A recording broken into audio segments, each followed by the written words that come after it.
Samahan niyo po ako sa aklat po ng Korinto. 1 Corinthians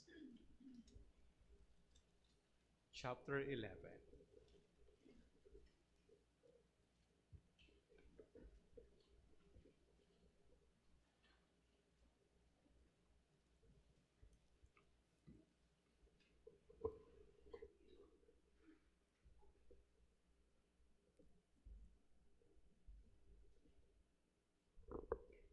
First Corinthians chapter 11 verse 2.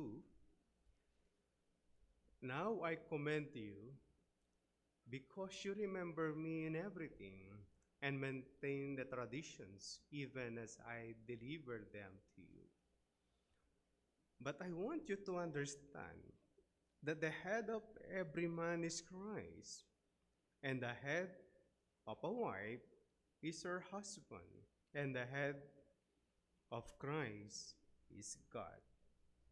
Every man who prays or prophesies with his head covered dishonors his head. But every wife who prays or prophesies with her head uncovered dishonors her head, since it is the same as if her head were shaven. For if a wife will not cover her head, then she should cut her hair short. But since it is disgraceful for a wife to cut off her hair or shave her head, let her cover her head. For a man ought not to cover his head, since he is the image and the glory of God. But the woman is the glory of man. For man was not made for woman, but woman for man. Neither was man created for woman, but woman for man. That is why a wife ought to have a symbol of authority to her head because of the angels. Nevertheless, in the Lord, woman is not independent of man, nor man of woman. For as woman was made for man, so man was now born of woman. And all things are from God. Verse 13. Judge for yourselves. Is it proper for a wife to pray to God with her head uncovered? Does not nature itself teach you that if a man wears long hair, it is a disgrace for him? For if a woman has long hair, it is her glory, for her hair is given to her for a covering. Verse 16. If anyone is inclined to be contentious, we have no such practice, nor do the churches of God. Manalangin po tayo. Ama, kami po ay lumalapit. At pag-usapan po namin ang mga issues ulit ng simbahan sa Korinto. Kaya kami po ay humihingi ng talino, humihingi kami ng patnubay na ang mga salita ninyo ay mangusap po sa amin. At ang mga salita ninyo ay magbigay po ng gabay at patnubay po sa amin para sa pang-araw-araw po naming pamumuhay. Hiling at dalangin po namin ang lahat ng ito sa pangalan po ng aming Panginoong Jesucristo. Amen. Kapag kayo po ay nakakadalo sa mga kasal, meron pong mga symbols na inilalagay para sa kasal o sa kinakasal. Karamihan po ng parte ng mga simbolong inilalagay ay may kaugnayan sa unity, except dun sa veil o sa belo. Yung singsing, kaya nga po bilog po yun, it means continuity, at it don't end. Kaya yung relasyon ng dalawa ay patuloy ang kanilang pagmamahalan. Kaya sa singsing po ng lalaki, nakalagay yung pangalan ng babae. Sa singsing ng lalaki, on the other hand, yung kanyang spouse ang nakalagay. Inilalagay yung cord as a symbol of unity at tuloy-tuloy po yun kung bakit ganun po yung kanyang pagkakaayos. Dapat, actually yung cord, walang putol dapat. Ituloy-tuloy dapat po yung pagkakalagay po nun. Yung kandila na sinisindihan na walang tigil nung tagahawak, nung in charge, At lagi kang may posporo kapag sa'yo ang candle. Ang simbolo po noon is unity. It's not about strengthening one another as how pastor preached that. But ang idea is yung dalawang kandila ay uh, pag mayu-unite na sila at meron silang tinatawag na unity candle, sisindihan po yon, tapos papatayin yung dalawa, which means they are one, they are united. Pero yung belo, ibang usapan. Yung veil ay nilalagay sa ulo ng babae, tapos sa balikat ng lalaki, yung sa lalaki na part, which means subordination. Yun po yung pag-uusapan natin, ano? Sasabihin ko sana kung nakakita na kayo ng belo. Nagtatalo ang isip ko kung yung nasa isip niyong belo, yung pampaputi, o yung belo na isinusuot na mukhang placemat. Kaya nakalimutan ko maghanap kanina o kahapon ng belo. Pero meron kaming placemat na parang gano'n ang itsura. Ayoko naman dalhin, baka magalit yung mga kababaihan sa akin. Isa sa mga iniwasan kong subject ay 1 Corinthians 11. Yung 12, madali po siyang ipaliwanag. Ang 11, verse 2 hanggang verse 16, ay mahirap po siyang ipaliwanag. Kaya iniiwasan ko po talaga siya. And I have to struggle with it kung ano po yung kanyang nilalaman at kung ano ang kanyang gustong sabihin. Hindi ko alam kung yung nakakabasa po ng 1 Corinthians 11, verse 2 to 16, ay nag-struggle din. Isa sa mga struggle na meron po ako dito is about submission of wife. At yung pagbebelo. Ang problema, sa simbahang ito, kahit na mula nung dumating ako rito ng 2001, kahit yung mga senior members na kinuha na ni Lord, walang nagbebelo sa kanila. At nung galing ako sa Tarlac, sa Divine Grace Bible Church, way back 1990, and before that, wala naman ako nakikitang nakabelo. Ang meron lang nakabelo ay ang Catholic Church. Nakabelo po yung matatanda. Nagkakaintindihan na po tayo, yung belo, yung pinapatong sa ulo, ano po, hindi po yung pampaputi. Hindi po yun yung sabon na binibili nyo doon sa mall at nakalagay sa isang estante at merong kung ano-ano mga produkto. Yung Deeper Crystal Life Ministry, di ko alam kung Pentecostal po yung group. Yun din po nakabelo din yung mga babae. Nung umattend po ako doon 2 beses, nakabelo yung mga babae. Ngayon pag-uusapan po natin yun. Yung problema ko, maging problema nyo rin nawa para hati-hati tayo sa problema. Ipapaliwanag ko po, naintindihan ko na siya ngayon, sana makatulong naman ako na maintindihan nyo po siya. Pag-uusapan natin mga kapatid, sa Sunday na to, at sa mga susunod pang mga linggo, issues concerning public worship. Issues concerning public worship. Kung gusto nyo ilagay na title na worship lang, nasa inyo, but issues concerning public worship. Yung verse 2 hanggang verse 16 ng chapter 11 ay patungkol po siya man and woman or men and women in public worship. Men and women in public worship.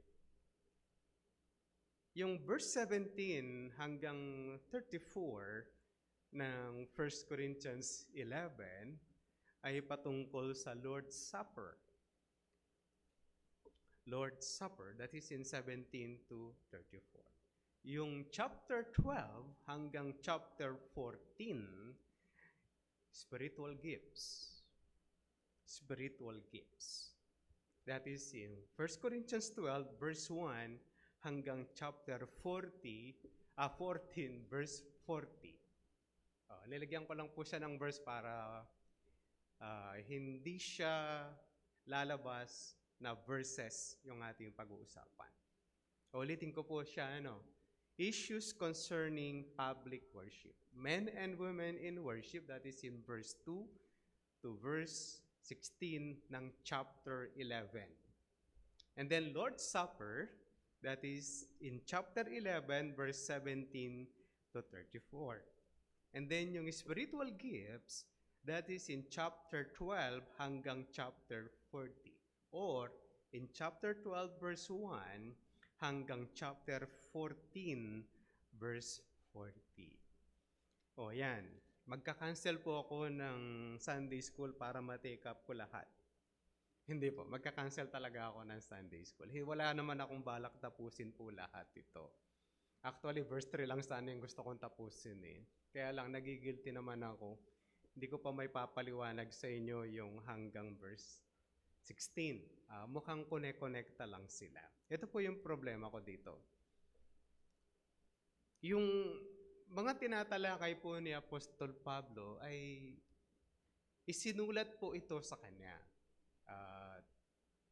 Isinulat, tapos may naghatid, tapos sinabi sa kanya, Paul, meron kaming mga ganitong issues sa simbahan. Una, party-party kami. Kampi-kampi pala. Pagkampi-kampi kami, ito yung isa sa problema namin. Nagkakampi-kampi kami sa loob ng simbahan. O dili kaya yung mga kasama namin magkakampi-kampi, parang gano'n. Para hindi ka naman kasali sa gulo, kunwari ikaw yung mabait. Yung sumunod na problema nila, alam mo Paul, meron kaming member na yung anak, asawa niya yung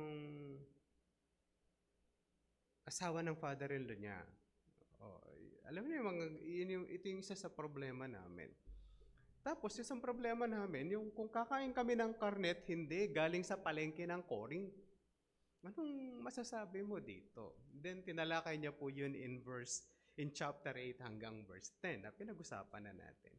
Ngayon, sa pagkakataong ito, ang problema naman nila, Paul, may problema kami sa worship. Kasi meron daw attitude yung mga taga-Korinto na kung ito yung usapin, siguro maraming lawyers doon, hindi, mga lawmakers ng Pilipinas.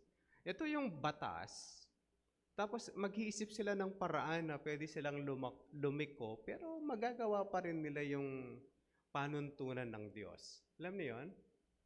Naghahanap sila ng butas kung paano ito magagawa, kung bakit ganun po yung pagkakalagay dun sa verse 16. Tingnan niyo po yung verse 16 sandali. Sabi niya, if anyone is inclined to be contentious, yun na po yun, no?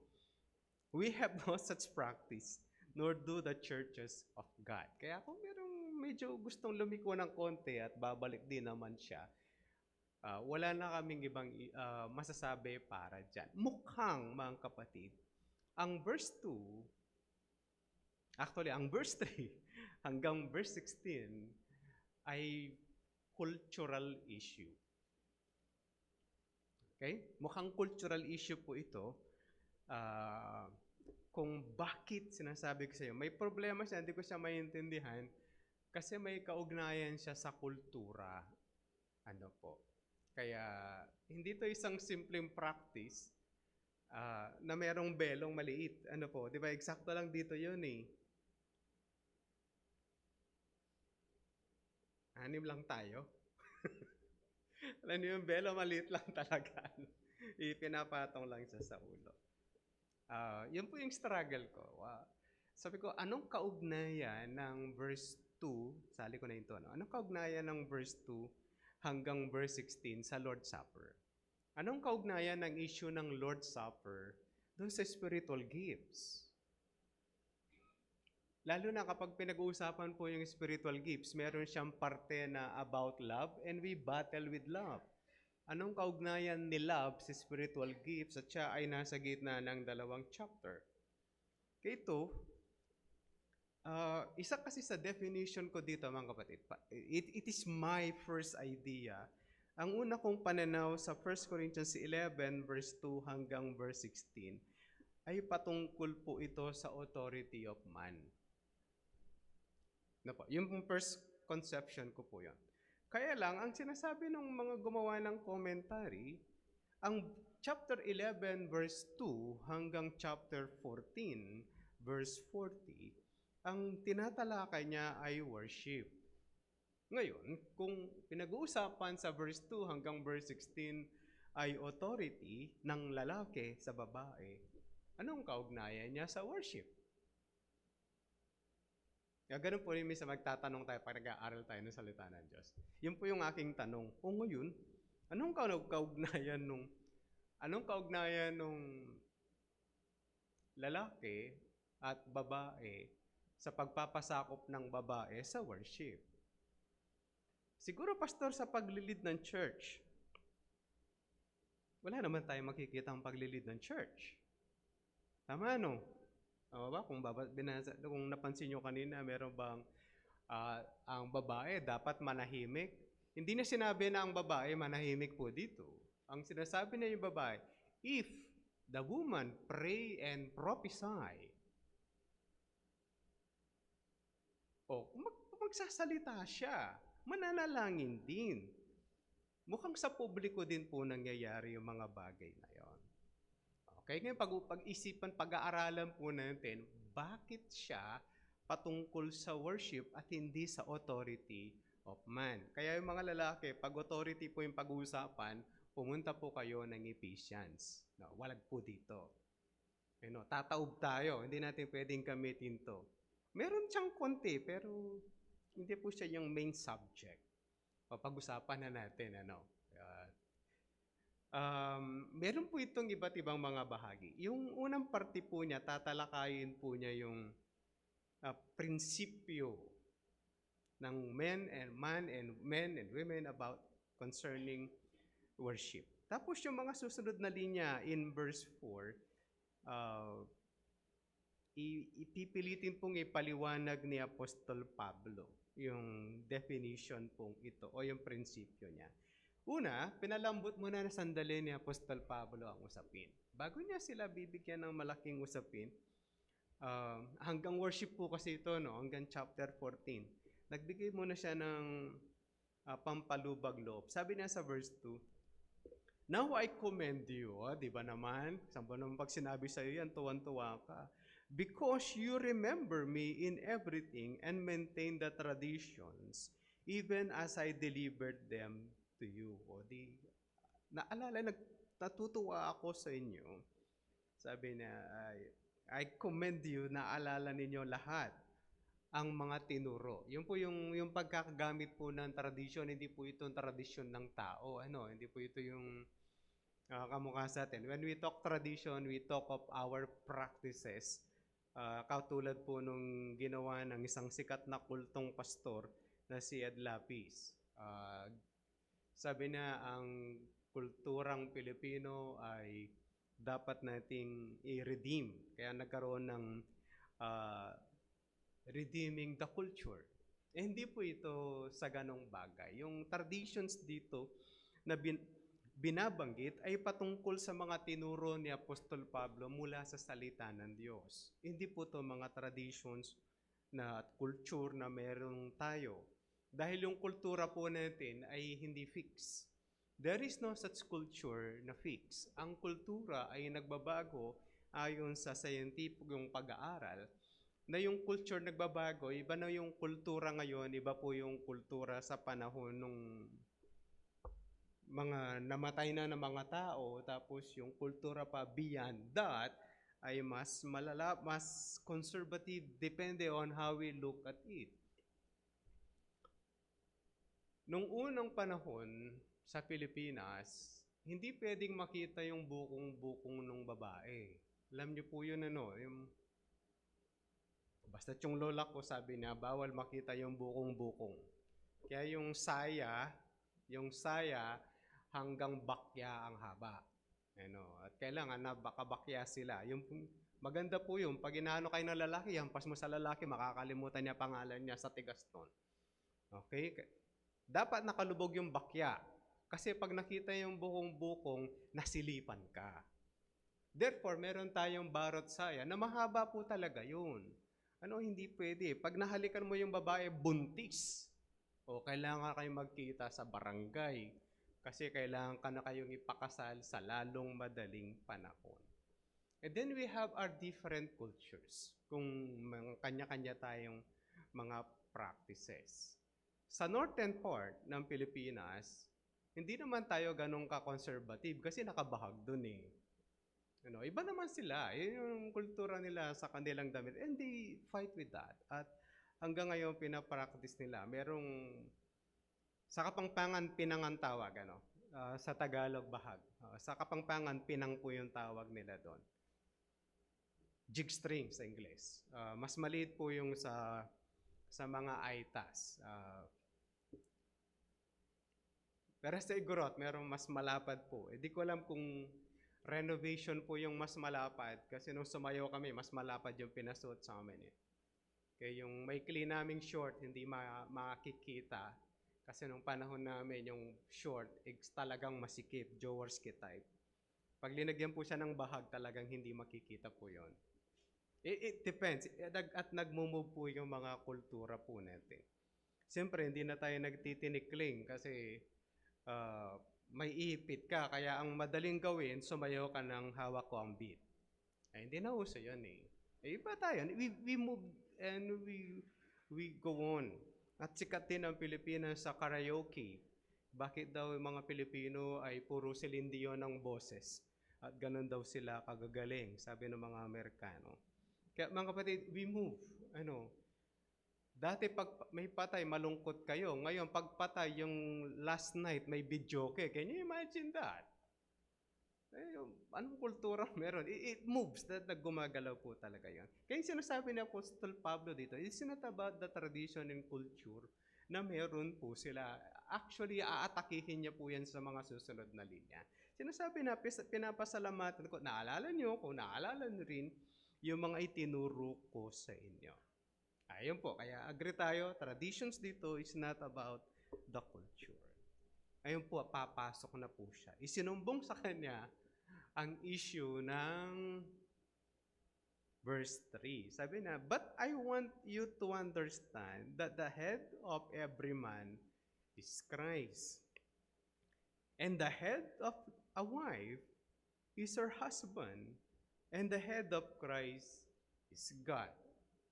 Noong unang panahon, sa panahon ng Korintong nasulat ito, at panahon din ng mga naunang mga Hudyo, ang mga babae ay walang karapatan sa bahay. Kaya nga, pati yung divorce, sabi na, if a man divorce a wife.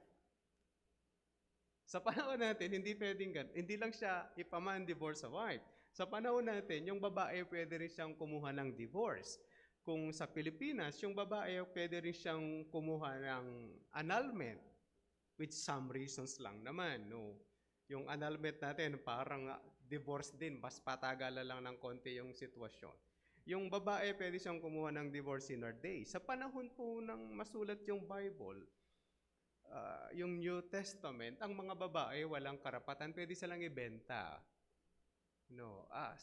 Malapit na malapit, ayon po sa mga historians, malapit na malapit yung asawa sa pagiging alipin.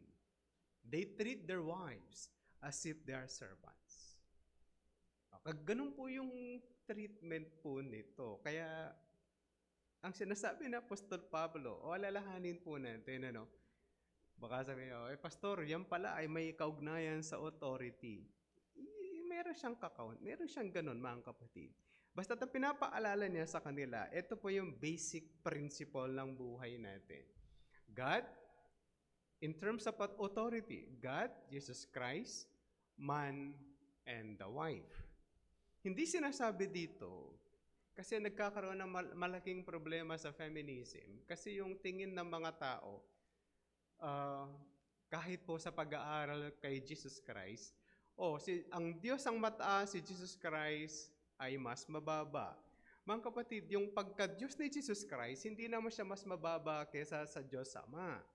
They have pareha sila ng quality, kaya lang kailangan niya magpasakop at magpakumbaba ni Jesus Christ para magkaroon ng kaligtasan ng humanity. Upang sa gayon ma-implement ng Diyos yung kanyang judgment to put things in order. Sabi po ng isang pastor, Tandaan nyo, sabi niya, ang ang judgment ng Diyos ay hindi negatibong bagay. No? May katulad po ng, siguro kahit sa akin, nakikita niyo. Ang judgment ay ginagamit namin panakot naman talaga kasi. No? If you won't believe, you'll go to hell. O, totoo naman po yun. Pero sabi ng isang pastor, nung marinig ko siya, sabi niya, ang judgment ng Diyos is not simply about pagpaparusa sa mga tao. Sabi niya, ang ideya ng judgment is to put things in order. Ano yung gagawin niya? Parurusahan niya yung lumalabag sa kanya. At aayusin niya rin yung sistema ng pinamamahalaan niyang mundo. Tingnan po ninyo, no?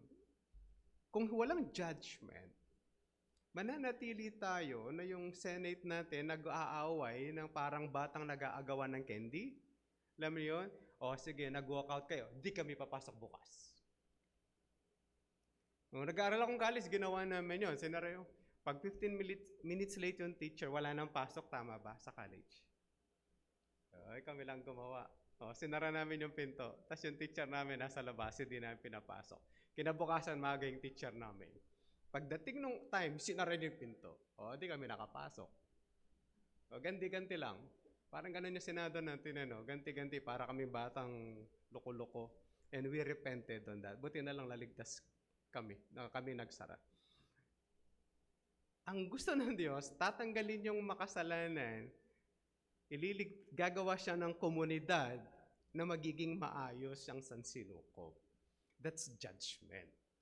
To put things in order. Tatanggalin yung magulo, aayusin niya yung magulo na iba para magkaroon ng maayos na komunidad wherein God Himself will be the maintainer or the King of all things.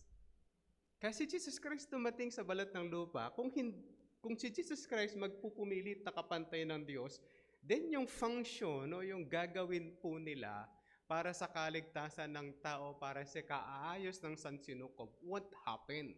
Hindi mangyayari yon kasi walang gagawa o aako doon sa judgment ng Diyos sa mga taong bibigyan ng kaligtasan. Mananatili ang kaguluhan sa sansinukob. Mukhang ang gustong iparating sa atin ni Apostol Pablo with that ay order sa pagsasamba o pagsamba sa Diyos.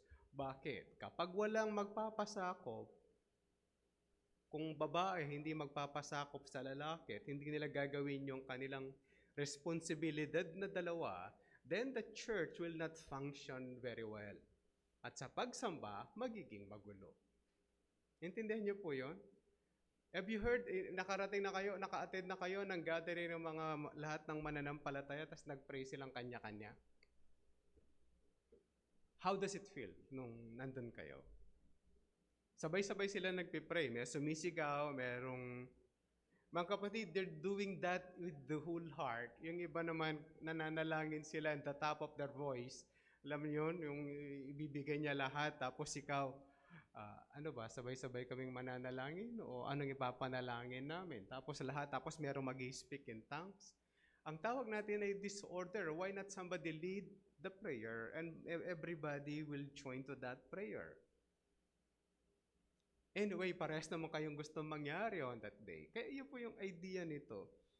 If the husband and the wife will not do their part and ministry according to the creation of God to them, yung paggawa po sa simbahan ay hindi magiging maayos. Ito po yung tatakbong usapin hanggang makakarating po tayo ng chapter 14, verse 40. Itutuloy po natin. Tingnan po natin yung kanyang pagliliwanag. Tandaan po natin, hindi bumaba si Jesus Christ ng quality. Bumaba po siya para gawin ng responsibilidad niya na aako ng judgment ng Diyos to put the world in order. Yun po yung isa. Yung babae, hindi siya mas mababa sa lalaki ng kalidad. And besides, maraming babaeng mas magaling magsalita, mas magaling magturo kesa sa mga lalaki. Agree kayo, di ba? At maraming mas mapasensyoso sa kanila sa pagtuturo kaysa sa lalaki. O, tingnan nyo, kaya maraming mestro eh. Ilan ba yung mestro sa loob ng paaralan pag pumasok po kayo? Dati, yung mga mestro, makikita mo lang, teacher ng math, yung nagga-garden, tsaka yung gumagawa ng dustpan, tsaka ng parol pag December. Maliban doon, anong teacher na nakikita nyo pag elementary? Pastor, may araling panlipunan. Bading siya, no? Ay, sorry naman. Sorry po. Pero, isipin nyo, ilan ba yung mga teacher na lalaki sa loob ng paaralan? Subject lang naman yan, math. May Filipino teacher na lalaki? Meron din? 3 lang, no? Sa 1,000. English teacher. Basta teacher ko ng araling panlipunan nung pang grade 10 na level sa ngayon is lalaki. Okay, tapos lalaki ulit yung gagawa kaming cabinet. Tapos babaeng na lahat. That's their gift. Paano pag wala sila? Pastor, kaya naman ng lalaki. Ilang kaya ang lalaki mag-aaral ng ganun? Na mga ganun subject. Paano kung yung teacher nyo ng paggawa ng cabinet, babae, no? Do marami na pong welder na babae ngayon. Can you imagine? Nakasalampak siya doon sa kahoy, tapos bigla siya may malaking katam, and then, ganito magkatama, everybody, you look at it. Ito yung jointer plane natin. Ito yung gagamitin natin. Para pumatag yung dumiretso yan, kailangan mahaba yung katam. Pagka hindi mo masyadong kailangan ng diretso, okay na yung maikli. Kaya, yun po yung technique po nun. Yung mahabang kahoy, gusto mo isang dumiretso, gumamit ka ng mahabang katam. Para pag in-slide mo siya, makukuha niya po yung malalim mataas.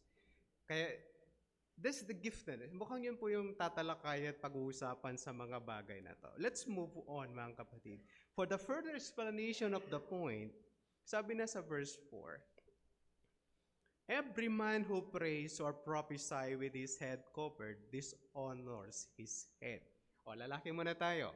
Yung lalaki na nananalangin at nakabelo at nagpopropesiya, nagsasalita, nagpapaliwanag ng salita ng Diyos. By the way, yung prophecies dito, hindi po ito yung message from God tapos meron kang bagong mensahe.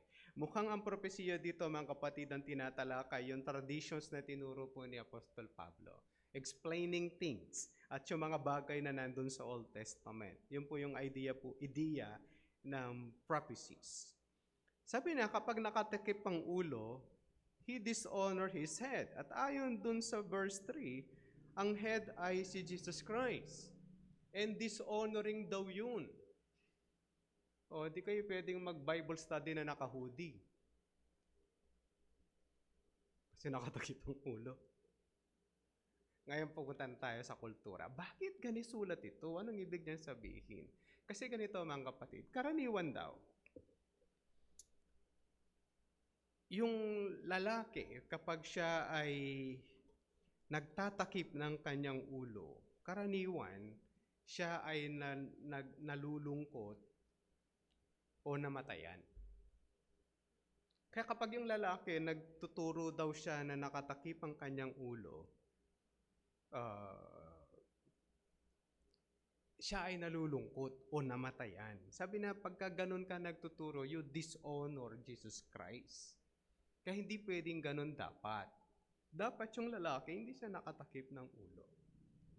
Then lalagyan niya ng contrast. Sabi na sa kanyang pagkontra nito, sabi na, but every wife who prays or prophesies with her head uncovered dishonors her head. Balik na naman tayo sa verse 3.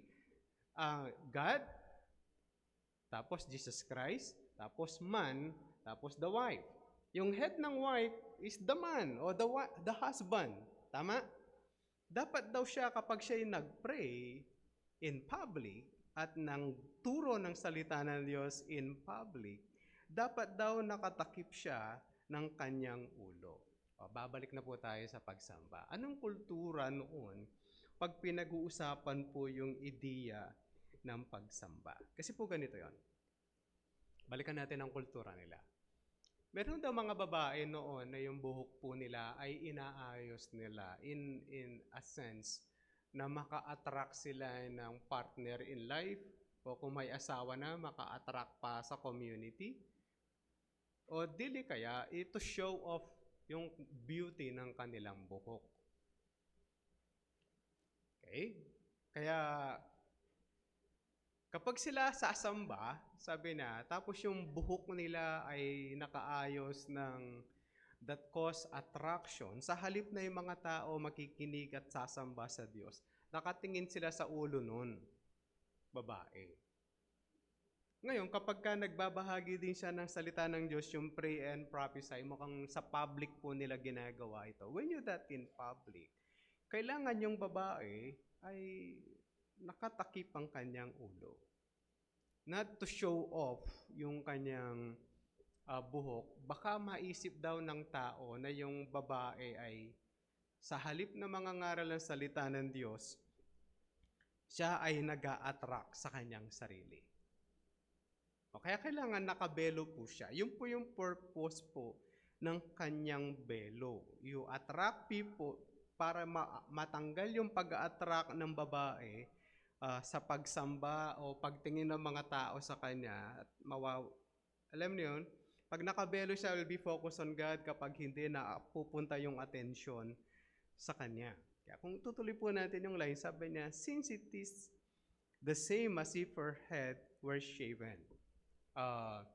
Kapag yung babae ay hindi daw nagtatakip ng ulo in worship, nananalangin in public, and prophesy, nagbabahagi ng salita ng Diyos, at hindi siya nagtatakip ng ulo, kamukha daw ito ng babae na kinalbo.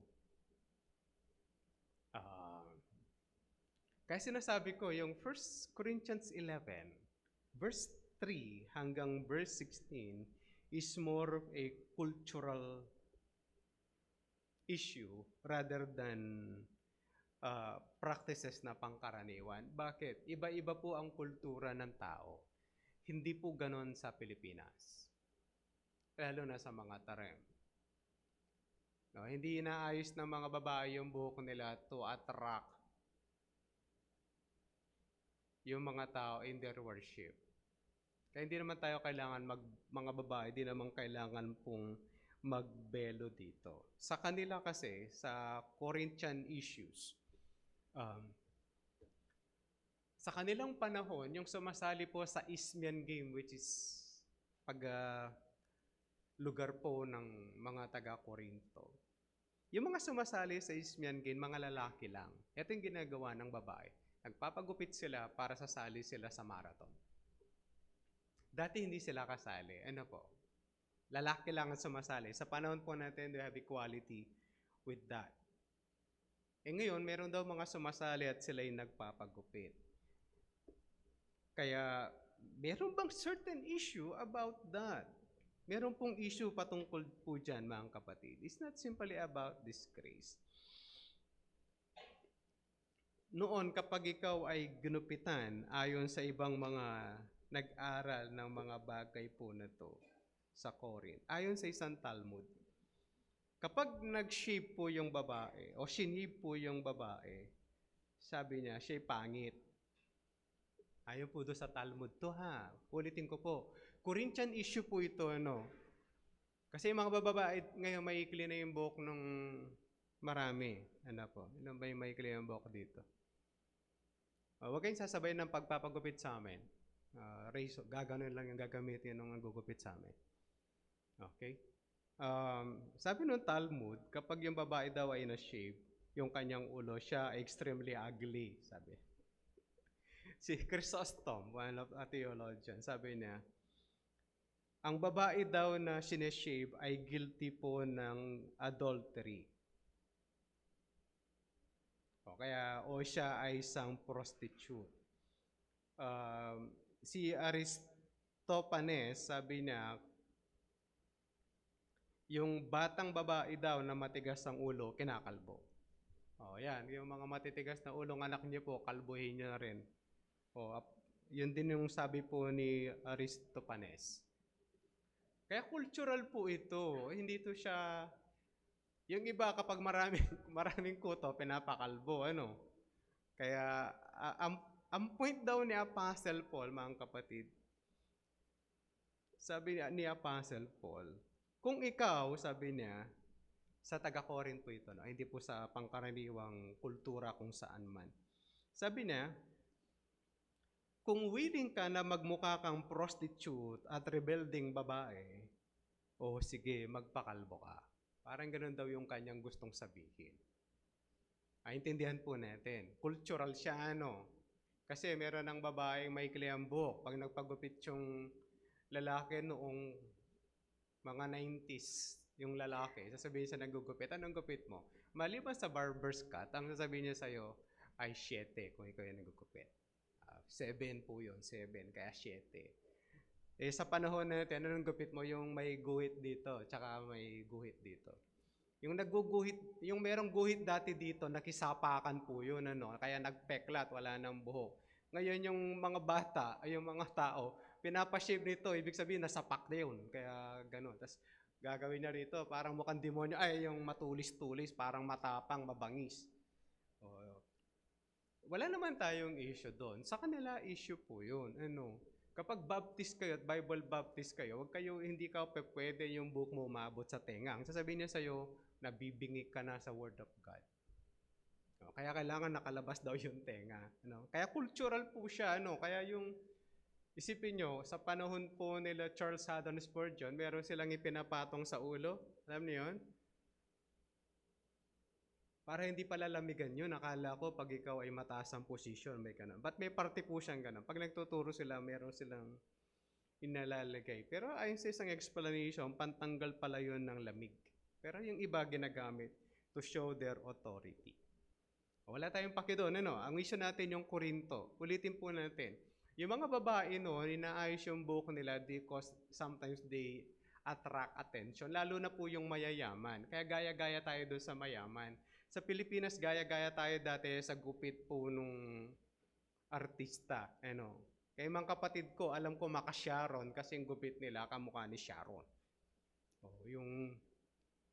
Ewan ko ngayon, yung Liza Soberano, mahaba yung buhok, kaya huwag na kayo magpagupit.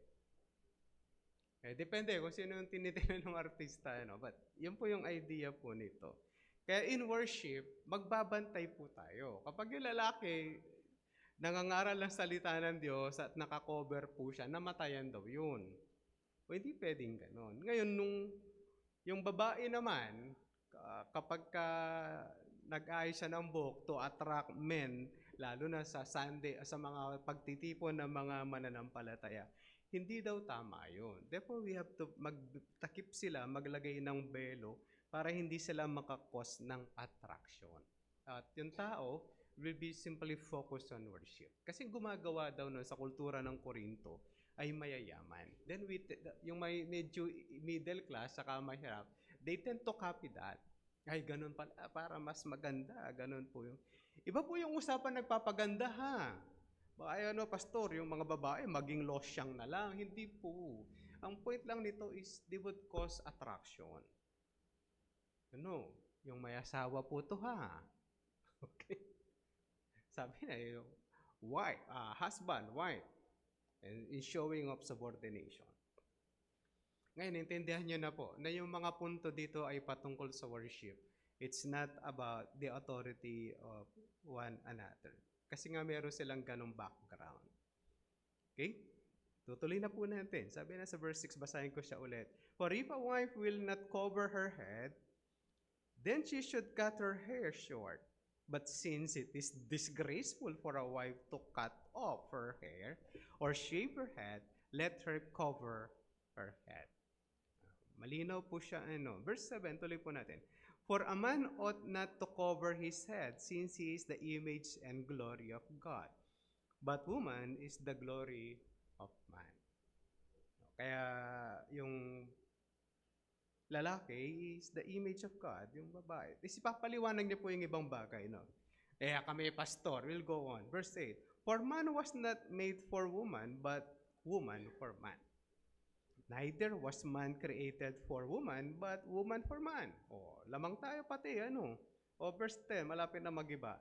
That is why a wife ought to have a symbol of authority on her head because of the angels. Dapat daw yung babae ay merong palatandaan ng pagpapasakop sa lalaki. Kaya lang meron nakadagdag, ito yung pinagpapahirap Sabi na because of the angels. Angels are the messengers of God. Ang punto ng ito, mga kapatid, angels were created higher than man. Agree kayo, di ba? Kaya nga yung anghel nagsasalita siya sa language ng tao at present kung sino yung kausap. Yung anghel nung kausap ni Abraham, Hebrew ang salita dun.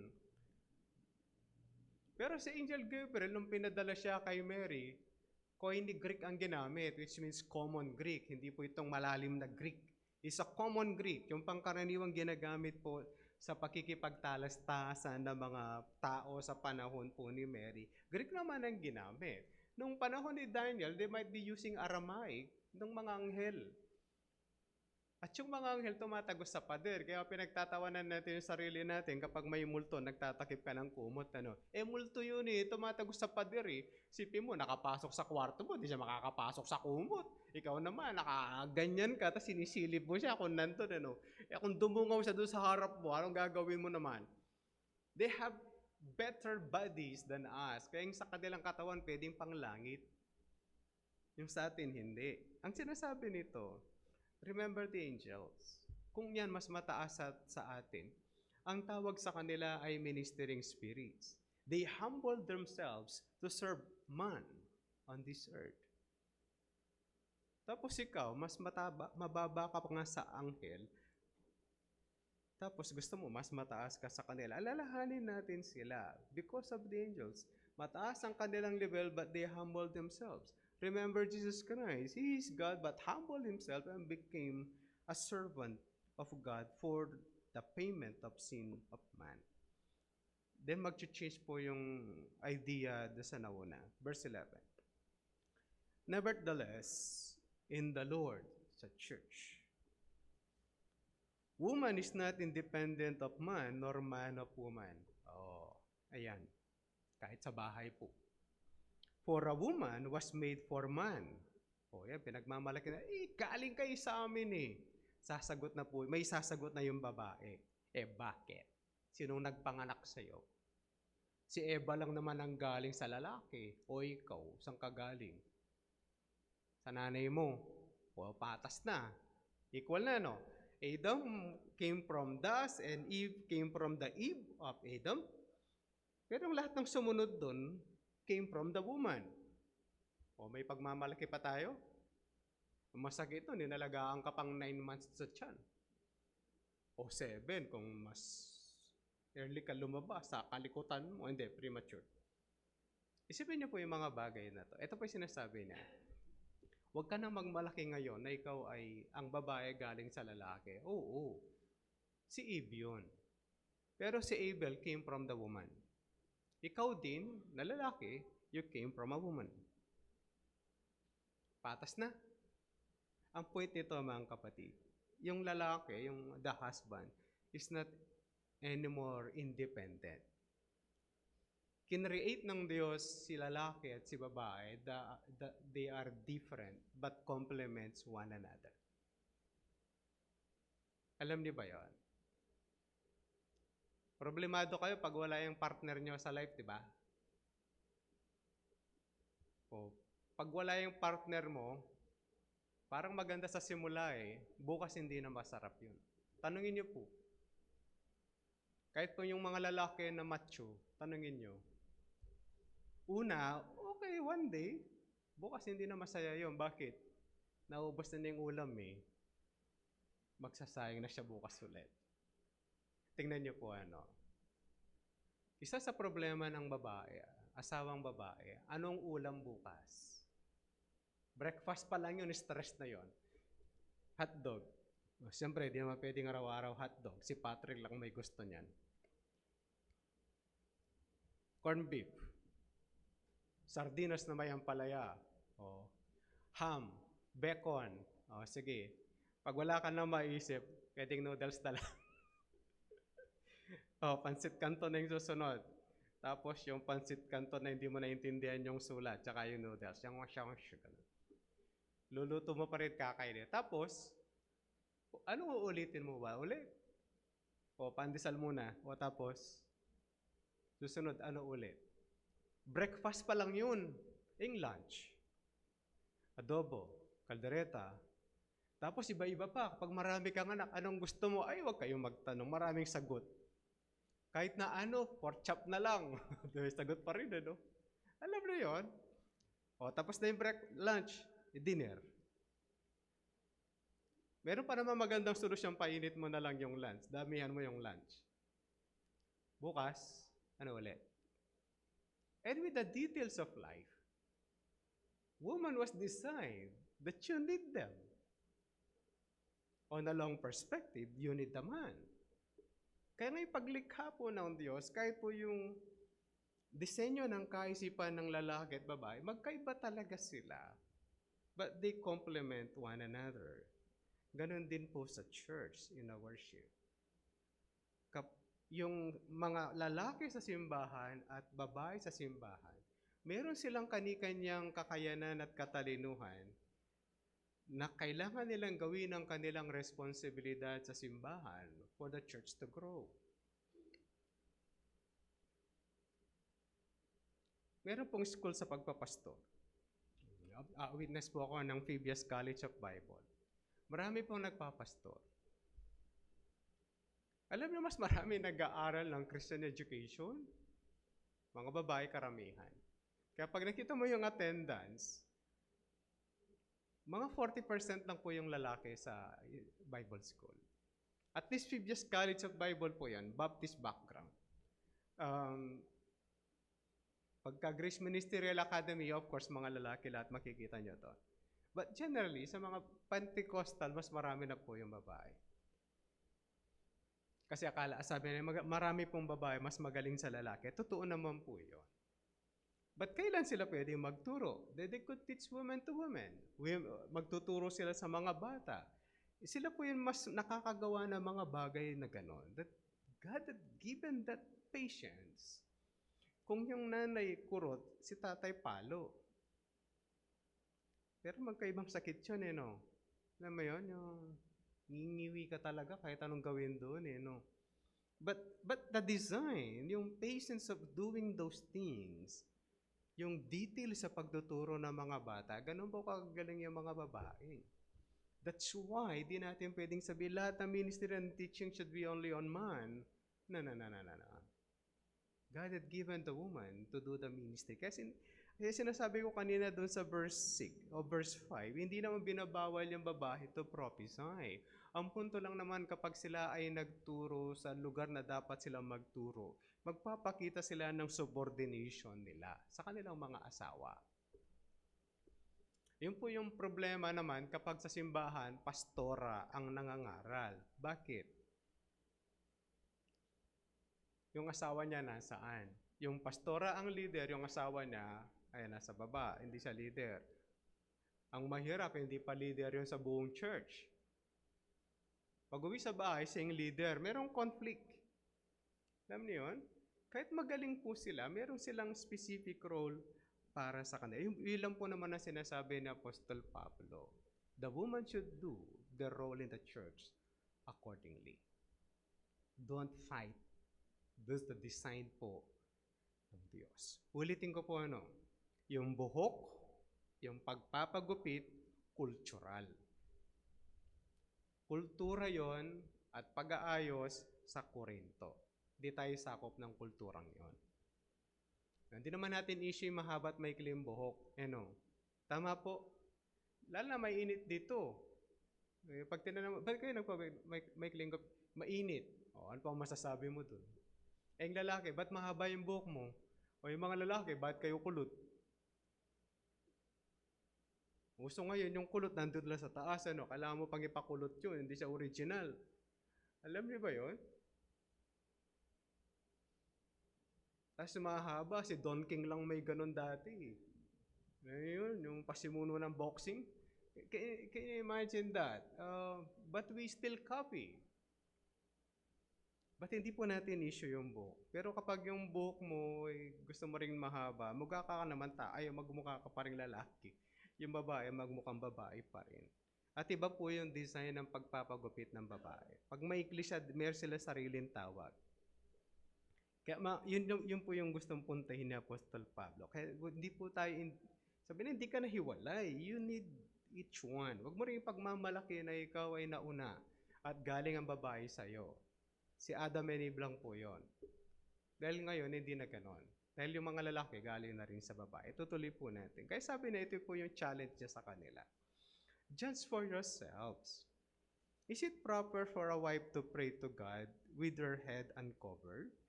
Mga kapatid, ulitin ko ha, public yan. Hindi po yung nasa bahay tapos nananalangin. Public po yan. Verse 14, does not nature itself teach you that if a man wears long hair, it is a disgrace for him? Oo, yan ha. Mali na, mahabang buhok na lalaki, disgrace. O, sige, paggupit na kayo bukas. Verse 15, but if a woman has long hair, it is her glory, for her hair is given to her for a covering. Yun po yung gusto sabihin ni Apostol Pablo. Kaya, it's a matter of how we treat submission. It's also a matter of how we will serve our God and worship the Lord. Kaya sa ating pong paglilingkod, we still worship God in full submission. Wag na makipagbaka. Dapat ganito ang level ko sa authority. I'm better than the preacher. I'm better than the teachers in the church. Kahit ako'y babae. Totoo po yun. But ilulugar lang po natin. Women can teach women. Women can teach children. Be your best at that. Kaya gawin po natin yung responsibility natin in our worship to the Lord. Kaya sabi ni Paul, sige, kung meron pang gustong lumusot dyan, wala na kaming iba pang masasabi sa inyo. Ito lang yung principle. Before I close, ulitin ko po ito, cultural ito. Yung patungkol sa buhok, cultural. Wag natin silang ipilit ang ating sarili. Yung pagbebelo, cultural din po. Hindi naman nakabelo dati mga Pilipino. Ni-introduce po yan ng mga pari sa atin. Kahit hindi naintindihan ng mga tao. Ang ideya ng belo ay pagpapalatandaan na tinatakpan mo yung sarili mo at pagpapakumbaba at pagpapasakop sa asawa. At ang pinakapunto po nito, sa ating pong paglilingkod sa ating Diyos, sa ating ministry sa simbahan, ginagawa po natin ito para sa kaluwalhatian ng ating Diyos. We serve and exercise our gift for the growth of the church and for the glory of the Lord. Manalangin po tayo. Panginoon, salamat. Nagbigay ng linaw sa amin ng mga linya ng Biblia. Ang 1 Corinthians 11 ay cultural at hindi ito dapat magbibigay ng kaguluhan sa amin. Bagkus ito ay patungkol sa pagsamba. Whenever we go in worship, we avoid getting the attraction to ourselves but focus on God. At sa Diyos at sa inyo lamang ang mabibigay ang lahat ng kapurihan. At gayon din po sa aming paggampan ng aming mga responsibilidad. Magawa po namin ang mga ito ayon sa kakayahan na binigay po ninyo para sa inyong kaluwalhatian at sa inyong ikararangal. Kaya hiling po namin ang tulong po at gabay po ninyo sa bawat isa sa amin. Sa pangalan po ng aming Panginoong Jesucristo, ito pong lahat ang aming dalangin. Amen.